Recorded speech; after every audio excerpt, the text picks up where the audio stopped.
Audio में अपन discuss करने वाले हैं ड्यू डिलिजेंस। तो ड्यू डिलिजेंस क्या है? Due diligence is a process of investigation performed by investors into the details of potential investment. क्या है ये? इन्वेस्टर्स जो इन्वेस्टिगेशन परफॉर्म करते हैं अपने पोटेंशियल इन्वेस्टमेंट्स के लिए, उसको बोलते हैं ड्यू डिलिजेंस। क्या परफॉर्म करेंगे वो इन्वेस्टिगेशन में? क्या करेंगे वो लोग? एग्जामिनेशन ऑफ ऑपरेशंस करेंगे, मैनेजमेंट करेंगे and verification of material facts. Examination of operations and managements, verification of material facts. तो जो भी उनको फैक्ट्स पता है उनका वेरिफिकेशन करेंगे और जो मैनेजमेंट और जो ऑपरेशंस है उन लोगों को एग्जामाइन करेंगे। सो ड्यू डिलिजेंस क्या है? Process of investigation performed by investors into the details of potential investments. Details मतलब facts, verification of material facts and examination of operations and management. Process of investigation performed by investors into the details of potential investment such as examination of operations and managements and verification of material facts. That is it. अब आते हैं अपन importance of due diligence पे। तो importance of due diligence में क्या आता है?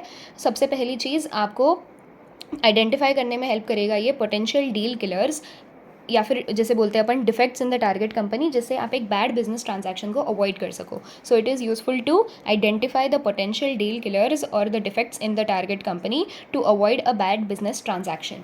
Okay, इससे आपको क्या होएगा? इससे आपको कंफर्म हो जाएगा कि अगर ऐसा कुछ नहीं है तो business is what it appears to be. To confirm that the business is what it appears to be. उसके बाद में आप इन्फॉर्मेशन गेन करोगे। अब आपने पक्का कर लिया कि आपको ट्रांजैक्शन में एंटर करना है, बस एक बार देख लो, वेरीफाई कर लो कि जो ट्रांजैक्शन है वो कंप्लाई करता है आपके इन्वेस्टमेंट और एक्विजिशन क्राइटेरिया से। वेरीफाई कर लो कि क्या वो ट्रांजैक्शन कंप्लाई करता है आपके इन्वेस्टमेंट और एक्विजिशन क्राइटेरिया से। अब अगर सब हो चुका है, आपको ट्रांजैक्शन में एंटर करना है, तो फिर आप इन्फॉर्मेशन गेन कर लो for valuing the assets and negotiating price concessions. ठीक है। So to identify the potential deal killers और target defects in the target company to avoid a bad business transaction, to confirm that the business is what it appears to be, to verify that the transaction complies with the investment and acquisition criteria of the company, to gain information useful for valuing assets and negotiating price concessions. ठीक है, ये था आपका importance of due diligence. अब अपन आते हैं कि due diligence कौन से टाइप्स के हो सकते हैं। इसके लिए आपको आपके इंटर के सब्जेक्ट्स याद करने पड़ेंगे। इंटर का पेपर नंबर 1 कौन सा था? अकाउंट्स का। तो अकाउंट्स मतलब क्या? Financial due diligence. उसके अंदर आप क्या करते हो? जो भी बुक्स ऑफ अकाउंट्स है और अदर इन्फॉर्मेशन है एंटिटी के फाइनेंशियल मैटर्स से रिलेटेड, उससे उसका आप एनालिसिस करते हो। तो फाइनेंशियल ड्यू डिलिजेंस में क्या होता है? Analysis of books of accounts and other information pertaining to the financial matters of the entity. उसके बाद आता है सेकंड पेपर होता है आपका लॉ का। लॉ मतलब क्या? लीगल। तो आप लीगल ड्यू डिलिजेंस में एंटिटी के फंक्शनिंग के लीगल एस्पेक्ट्स को रिव्यू करते हो। Legal aspects of functioning of the entity are reviewed. तीसरा पेपर होता है कॉस्टिंग का। कॉस्टिंग मतलब CO, कमर्शियल और ऑपरेशनल। एक्वायरर क्या करता है? अपना इवैल्यूएशन करता है from commercial, strategic and operational perspective. Commercial, operational and strategic point of view से जब इवैल्यूएशन होता है उसको बोलते हैं कमर्शियल या ऑपरेशनल ड्यू डिलिजेंस। चौथा पेपर होता है टैक्स का। टैक्स मतलब looking at the tax effect of merger और acquisition. Looking at the tax effect of merger और एक्विजिशन। उसके बाद आता है EISSM, एडवांस अकाउंटिंग छोड़ दो, ठीक है। EISSM मतलब EIS का क्या है? Information system. It pertains to all the computer systems and related matter of the entity. Information system due diligence मतलब क्या? कि एंटिटी के जो भी कंप्यूटर सिस्टम और उससे रिलेटेड मैटर्स है उनका ड्यू डिलिजेंस करना। उसके बाद आता है SM मतलब क्या? SM डील्स विथ लोगों के बारे में बात कर रहा था और एनवायरनमेंट के बारे में बात कर रहा था। तो आपको अब असर्टेन करना है एंटिटी के पर्सोनल पॉलिसीज़ जो है क्या वो इन लाइन है या क्या उनको रीस्ट्रक्चरिंग के रिक्वायरमेंट्स के हिसाब से चेंज किया जा सकता है। ठीक है, सबसे पहले आपको एंटिटी के जो पर्सोनल पॉलिसीज़ है वो देखने हैं और क्या वो आपके पॉलिसीज़ के हिसाब से लाइन में है या फिर उनको आपको चेंज करना होगा और रीस्ट्रक्चरिंग के रिक्वायरमेंट्स को सूट करने के लिए। ठीक है, ascertain that the entity's personal policies are in line या फिर और they can be changed to suit the requirements of restructuring. उसके बाद आता है environmental due diligence which is आपको स्टडी करना होगा एंटिटी का एनवायरनमेंट, उसकी flexibility and adaptability to the acquirer entity. Entity's environment, flexibility and adaptability to acquirer entity. Flexibility adaptability कैसे अपन ने देखी कि एंटिटी के पर्सनल पॉलिसीज़ को क्या आप चेंज कर सकते हो या नहीं, राइट। तो क्लासिफिकेशन ऑफ ड्यू डिलिजेंस में क्या है? आपके इंटर के सब्जेक्ट्स है। अकाउंटिंग मतलब फाइनेंशियल ड्यू डिलिजेंस, लॉ मतलब लीगल ड्यू डिलिजेंस, कॉस्टिंग मतलब commercial operational due diligence, tax मतलब tax due diligence, EIS information system due diligence, and SM में आया आपका पर्सोनल का due diligence ascertainment and environmental due diligence. ठीक है ना, अपना एक फाइनेंशियल ड्यू डिलिजेंस सबसे ज़्यादा इंपॉर्टेंट हो जाता है। तो आप फाइनेंशियल ड्यू डिलिजेंस में क्या क्या कवर होता है, फाइनेंशियल ड्यू डिलिजेंस का स्कोप क्या होता है वो अपन देखते हैं। तो ध्यान रखना, जब भी फाइनेंशियल ड्यू डिलिजेंस के स्कोप की बात आई, अब क्या करोगे, पास्ट, प्रेजेंट और फ्यूचर याद रखोगे। Past, present, future. पास्ट मतलब क्या, आप ब्रीफ हिस्ट्री देखोगे टारगेट कंपनी की, और जो प्रमोटर्स हैं उनका बैकग्राउंड देखोगे। Brief history of the target company and background of promoter, BB, brief history of target company, background of promoter. Present के लिए क्या करोगे आप, फाइनेंशियल स्टेटमेंट्स देखोगे वो कंपनी के, फाइनेंशियल स्टेटमेंट्स का रिव्यू करोगे आप। ये देखोगे आपकी फाइनेंशियल स्टेटमेंट्स जो है वो अकाउंटिंग स्टैंडर्ड्स के हिसाब से बनाए गए हैं कि नहीं, जो भी फ्रेमवर्क एप्लीकेबल FRF था उनके ऊपर उसके बेसिस पे बनाए गए हैं या नहीं, पिछले 4-5 सालों के ट्रेडिंग रिजल्ट्स आप देखोगे। तो ये ऐसे आप रिव्यू करोगे फाइनेंशियल स्टेटमेंट्स का। फाइनेंशियल स्टेटमेंट्स किसके बेसिस पे बनते हैं, आपके अकाउंटिंग पॉलिसीज़ के बेसिस पे बनते हैं। तो देखो कि क्या उनकी जो अकाउंटिंग पॉलिसीज़ है वो अप्रोप्रिएट है या नहीं, और क्या वो रिसेंट पास्ट से चेंज हुई है। उसके बाद फाइनेंशियल स्टेटमेंट में क्या दो कंपोनेंट आप समझ के चलोगे, कैश फ्लो और टैक्स। कैश फ्लो और टैक्स, टैक्स मतलब क्या, टैक्स इम्प्लीकेशंस क्या होंगे मर्जर के वो देख लो। कैश फ्लो मतलब क्या, देखो कि क्या कंपनी अपनी कैश रिक्वायरमेंट्स को मीट कर पा रही है या नहीं। अब कैसे देखोगे आप ये कैश फ्लो रिक्वायरमेंट्स कंपनी अपनी मीट कर पा रही है या नहीं, उसके लिए आपको देखना होगा कि पैसा आया, पैसा गया, जो बचा उसका क्या किया। पैसा आया मतलब क्या, कि how well is the company able to turn its trade receivables and inventories. Company अपने ट्रेड रिसीवेबल्स और इन्वेंट्रीज को कितने अच्छे से टर्न कर पा रही है। पैसा आया हुआ, पैसा गया कैसे देखोगे आप, is the company able to honour its commitments to the trade payables, banks, government या अदर स्टेक होल्डर्स। जो भी उसकी trade payables, governments, banks related commitments है, क्या कंपनी उसको ऑनर कर पा रही है। सो पैसा आया, पैसा गया, अब जो पैसा बचा उसका क्या किया। How well is the company deploying its funds, are the funds lying idle, क्या पैसे खाली पड़े हैं या उसको कहीं इन्वेस्ट किया है। खाली पड़े हैं मतलब क्या, are the funds lying idle, या कंपनी उसका मैक्सिमम बेनिफिट रीप आउट कर रही है, या so are there any funds lying idle, और is the company able to reap maximum benefits out of the available funds. अब मैक्सिमम बेनिफिट्स कैसे होगा, अगर आप इन्वेस्ट कर रहे हो तो कंपनी का इन्वेस्टमेंट पैटर्न क्या है वो देखो, और क्या वो ईजिली रियलाइजेबल है क्या। ठीक है, तो अपन ने क्या देखा, अपन ने देखा पास्ट, अपन ने देखा प्रेजेंट। पास्ट में अपन ने क्या देखा, brief history of the target company, background of the promoter. Present में अपन ने क्या देखा, रिव्यू किए फाइनेंशियल स्टेटमेंट्स को। फाइनेंशियल स्टेटमेंट्स अकाउंटिंग स्टैंडर्ड्स और एप्लीकेबल FRF के हिसाब से बनने चाहिए। पिछले 4-5 सालों का ट्रेडिंग रिजल्ट्स देख लो, एक्स्ट्राऑर्डिनरी आइटम्स की ट्रीटमेंट देख लो। उसके बाद फाइनेंशियल स्टेटमेंट्स आपके अकाउंटिंग पॉलिसीज से बनने चाहिए, अकाउंटिंग पॉलिसीज अप्रोप्रिएट है कि नहीं, और क्या वो चेंज हुई है फ्रॉम द रिसेंट पास्ट वो देख लो।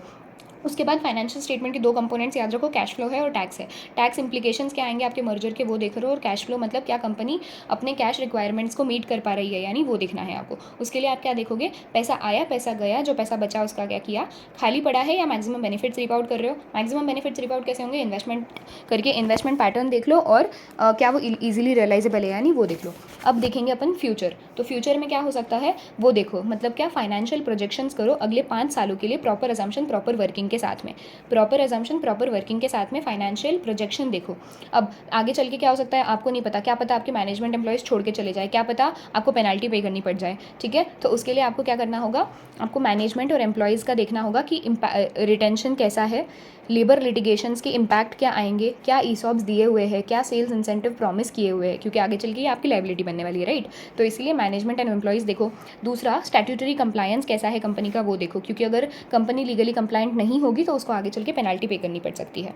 ठीक है, ओके अब आती है कुछ हिडन लायबिलिटीज़। हिडन लायबिलिटीज़ कुछ हो सकती है, कैसी हिडन लायबिलिटीज़, तो ऐसा याद रखो कि हो सकता है कि कंपनीज़ ने बैंक्स या फाइनेंशियल इंस्टीट्यूशंस को कुछ लेटर्स ऑफ कंफर्ट दे के रखे हुए हो, लेकिन क्योंकि वो गारंटीज़ नहीं होती है तो वो टारगेट कंपनी के बैलेंस शीट में नहीं दिखेगी, तो वो हो गई हिडन। दूसरा हो सकता है DTIDT याद रखो, तो कुछ टैक्स लायबिलिटीज़ हो सकती है डायरेक्ट और इनडायरेक्ट टैक्सेस के अंदर। डायरेक्ट टैक्स के अंदर मतलब कैसी, कि आपको मान लो शो कॉज नोटिस आई हुई है, लेकिन क्योंकि वो अभी तक डिमांड में मैच्योर नहीं हुई है तो वो कंटेंजेंट लायबिलिटी नहीं बनी है, और इसीलिए वो आपके बुक्स में नहीं दिख रही है, लेकिन वो मटेरियल हो सकती है, वो इंपॉर्टेंट हो सकती है। दूसरा आता है इनडायरेक्ट टैक्स। इनडायरेक्ट टैक्स में क्या होगा आपका, सेल्स टैक्स हो सकता है, कस्टम ड्यूटी हो सकता है कि लॉन्ग पेंडिंग आपकी कोई सेल्स टैक्स असेसमेंट हो, या फिर आपकी कस्टम ड्यूटी की असेसमेंट, फाइनल असेसमेंट पेंडिंग हो, प्रोविजनल असेसमेंट हो रखी है। ठीक है, उसके अलावा आता है बीबी फुल मतलब क्या, आपने शायद अग्री कर रखा हो बायबैक ऑफ शेयर्स का एट अ स्टेटेड प्राइस। दूसरा हो सकता है फुल FLL यानी क्या, फ्यूचर लीज लायबिलिटीज़ अराइज हो सकती है आपकी, या ULL मतलब क्या, अनरिजॉल्व्ड लेबर लिटिगेशंस आपके हो सकते हैं। तो अपन ने क्या क्या देखा, लेटर ऑफ कंफर्ट दिए हुए रह सकते हैं। दूसरा tax liabilities under DT IDT. DT मतलब क्या, शोकॉज नोटिस आई हुई है, not matured into demand. IDT मतलब क्या, सेल्स टैक्स असेसमेंट पेंडिंग है या फिर finalisation of custom duty assessment pending है। फिर आते हैं बीबी मतलब क्या, बायबैक एग्री कर रखा हो। एलएल मतलब क्या, लीज लाइबिलिटी फ्यूचर में आ सकती है, लेबर लिटिगेशन है जो अनरिजॉल्व है। ठीक है, ये हुई आपकी लाइबिलिटीज़ की बात। अब अगर अपन देखें एसेट्स में, तो एसेट्स हो सकता है आपके ओवर वैल्यूड हो। तो ओवर वैल्यूड एसेट्स के लिए अपना क्या है, RIP my investments I have been litigated for 5 years. RIP my investments I have been litigated for 5 years. RIP मतलब क्या है, एसेट्स में कौन से होते हैं अपने RIP वाले assets, receivables, inventories, plant and machinery. Receivable, inventory, plant and machinery. Receivables कौन से, अनकलेक्टेड या अनकलेक्टेबल रिसीवेबल्स हो सकते हैं, तो मतलब वो ओवर वैल्यूड है क्योंकि वो ना ही कलेक्ट नहीं हो सकते हैं, वो ना अभी तक कलेक्ट हुए हैं। इन्वेंट्रीज कैसी हो सकती है, ऑब्सोलीट या स्लो मूविंग इन्वेंट्रीज हो सकती है, या अबव NRV आपने वैल्यू करके रखा हो शायद इन्वेंट्री को, तो वो ओवर वैल्यूड हो गई। प्लांट एंड मशीनरी कैसे हो सकते हैं, अंडर यूज्ड है या ऑब्सोलीट प्लांट एंड मशीनरी और उनके स्पेयर्स है, या फिर ऐसे है जो इम्पेयर्ड है due to sudden fall in market value. Impaired है पर आपने नहीं कर रखे आपके बुक में, तो इसका मतलब वो ओवर वैल्यूड है। ठीक है, तो RIP क्या हुआ, receivables, inventories and plant and machinery. ठीक है, फिर आता है माई। इसके अलावा और कौन सी हो सकती है इन्वेस्टमेंट्स नहीं सॉरी, और क्या हो सकती है एसेट्स, तो अपन ने देखा RIPM, रिसीवेबल्स, इन्वेंट्रीज, PM से आया प्लांट एंड मशीनरी, माई का M हो गया। अब अच्छा आए, और एक कौन सा एसेट होता है अपना, इंटेंजिबल एसेट। इंटेंजिबल एसेट आपने शायद रिकॉर्ड करके रखा हो जिसकी एक्चुअल में कोई वैल्यू ही नहीं है, तो intangible assets of no value. ठीक है, इसके अलावा होते हैं आपके इन्वेस्टमेंट्स, तो RIP माई इन्वेस्टमेंट्स। इन्वेस्टमेंट्स में आ गए आपके, या तो मान लो आपका आपने कॉस्ट पे रिकॉर्ड करके रखे हुए लेकिन उनकी रियलाइजेबल वैल्यू कम, उससे भी कॉस्ट से भी कम है, या फिर मान लो आपके इन्वेस्टमेंट्स पे बहुत ही लो रेट ऑफ इनकम या लो रेट ऑफ रिटर्न है, तो वो फिर भी अपने ओवर वैल्यूड ही दिख रहे होंगे, तो ऐसे हो गए। So RIP my investment I have been litigated for 5 years. इसके अलावा आपके एसेट्स प्रॉपर्टीज़ हो सकती है, लिटिगेटेड एसेट्स एंड प्रॉपर्टीज़। ठीक है, और उसके अलावा 5 ईयर्स मतलब क्या, कि आपका कोई डेफर्ड रेवेन्यू एक्सपेंडिचर या फिर इनफ्रक्चुअस प्रोजेक्ट एक्सपेंडिचर हो सकता है। ठीक है, तो ओवर वैल्यूड एसेट्स अपने अलग अलग है, कौन से वाले एसेट्स है अपने अलग अलग, RIP माई इन्वेस्टमेंट वाली एसेट्स है। R मतलब रिसीवेबल, I मतलब इन्वेंट्री, PM मतलब प्लांट एंड मशीनरी, I मतलब इंटेंजिबल एसेट्स, इन्वेस्टमेंट्स मतलब कॉस्ट पे रिकॉर्ड करी हुई, दो आपकी रियलाइजेबल वैल्यू लोअर है या फिर आपका लोअर रेट ऑफ रिटर्न या इनकम है। लिटिगेटेड मतलब litigated assets and properties, 5 years मतलब डेफर्ड रेवेन्यू एक्सपेंडिचर्स। ठीक है, अब आते हैं अपन कि ड्यू डिलिजेंस एग्जैक्टली आपको करना कैसे है, वर्क अप्रोच क्या रहेगा आपका ड्यू डिलिजेंस का। तो सबसे पहले अगर आप साइट पे जा सकते हो तो फर्स्ट हैंड बिजनेस को समझ लो, साइट विजिट करके वहाँ जाओ और वहाँ पर आप रिव्यू करो, रिपोर्ट करो फाइनेंशियल जो टारगेट कंपनी ने सबमिट करे हैं। सब आपको टारगेट कंपनी फाइनेंशियल्स देगी, वो फाइनेंशियल स्टेटमेंट्स को रिव्यू करो और रिपोर्टिंग रिव्यू करो और रिपोर्टिंग देखो फाइनेंशियल स्टेटमेंट्स की submitted by the target company. अब एक्वायरिंग कंपनी के साथ में या इन्वेस्टर के साथ में काम करो ताकि आप ड्यू डिलिजेंस के प्रोसेस कर पाओ सही से, और लास्ट में help them prepare an offer based on completion of the due diligence. ठीक है, तो सबसे पहले assess the business first hand by a site visit if applicable, review and report on the financial submitted by the target company, जो target company ने financial submit करे हैं उनको रिव्यू करो और उन पर रिपोर्ट करो। ठीक है, work through the due diligence process with the acquiring company और the investor, help prepare an offer based on completion of the due diligence. Okay, site visit, review reporting financial submitted by the target company, working through the due diligence process and help prepare an offer. ठीक है, ये सब करने के लिए आपको कैसा होना पड़ेगा, आप कैसे होने चाहिए ताकि आपका ड्यू डिलिजेंस सही से हो। ठीक है, उसके लिए सबसे पहली चीज़ आपको ओपन माइंडेड होना चाहिए, आपको ट्रबल स्पॉट्स आइडेंटिफाई करते आना चाहिए और उनके लिए आपको एक्सप्लेनेशन सीख करना होगा। तो start with an open mind, identify the trouble spots and ask for explanation. किससे पूछोगे आप, talk to customers, suppliers, business partners, employees, because ये सारे ग्रेट रिसोर्सेज होते हैं जिनसे आप इन्फॉर्मेशन ले सकते हो। उनके अलावा भी you can take help in all the areas, जिससे कि आपको जो भी जिनको एक्वायर करने वाले हो, जो आपका एक्विजिशन कैंडिडेट है उसका एक 360 डिग्री व्यू मिले। ओके, ये सब करने के लिए आपको बेस्ट टीम ऑफ पीपल चाहिए। अगर आपको ज़रूरत महसूस हो रही है तो ड्यू डिलिजेंस एक्सपर्ट हायर कर सकते हो आप। सब करते हुए आपको एक रिस्क मैनेजमेंट अप्रोच फॉलो करना होगा और इन सब के बेसिस पे एक कॉम्प्रिहेंसिव रिपोर्ट प्रिपेयर करना होगा जिसमें आप कंप्लायंसेस और सब्सटैंटिव रिस्क और इश्यूज स्टेट करो, डिटेल करो। ओके, तो सबसे पहले start with an open mind, identify the trouble spots and ask for explanation, talk to the customer, suppliers, employees, business partners, get help in all the areas to get a 360 degree view of the acquisition candidate, get the best team of people, hire due diligence experts after checking their experiences, take a risk management approach and prepare a comprehensive report detailing the compliances and substantive risk or issues. उसके बाद में last point अपना आता है contents of due diligence report. Due diligence के report की content आपको लिखना है, बहुत ही ईजी है। सी ABCD याद रख लो चाहिए तो। ABCD में क्या आएगा, A से आएगा असेसमेंट। किसका असेसमेंट आपको करना है, फाइनेंशियल एसेट्स का, फाइनेंशियल लाइबिलिटीज़ का, वैल्यूएशन ऑफ एसेट्स का और नेटवर्थ का। ठीक है, financial liabilities, valuation of asset, asset valuation and net worth. Asset minus liability करके आपको नेटवर्थ मिलेगी, ऐसे याद रखो।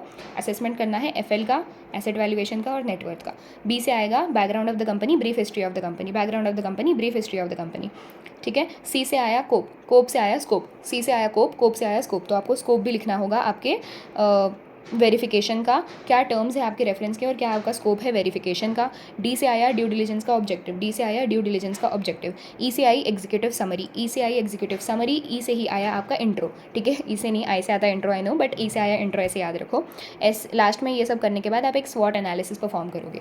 ठीक है, ABCD ई से आपको पूरा contents of due diligence report याद हो जाएगा। ए मतलब क्या, असेसमेंट किसका, फाइनेंशियल लाइबिलिटीज़ का, एसेट वैल्यूएशन का, नेटवर्थ का। बी से आया brief history of the company, background of the company. C से आया कोप, कोप से आया scope, scope of verification and terms of reference. D से आया ड्यू डिलिजेंस का ऑब्जेक्टिव्स। ई से आया एग्जीक्यूटिव समरी, ई से आया इंट्रो।